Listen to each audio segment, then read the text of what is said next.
In this video, we are going to see that if your Discord game detection is not properly working, here's a quick fix for you.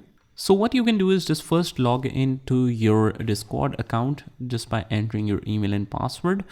And once you are in here, on the bottom, you can see this user settings gear icon. Just click on that. And once we are in here, we need to search for activity status.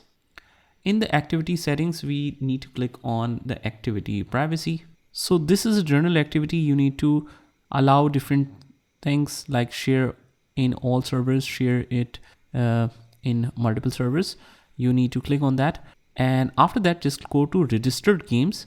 And if you don't see your game, let's click on add it. And you can simply add your game here. Just name your game and click on add game.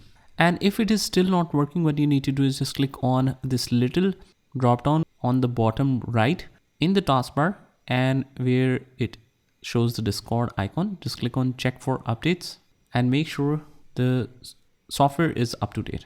And if it still doesn't work, what you can do is just uninstall Discord and just reinstall, because that might be the problem with the software altogether. So you need to get rid of that and install a fresh copy, and that might work for you.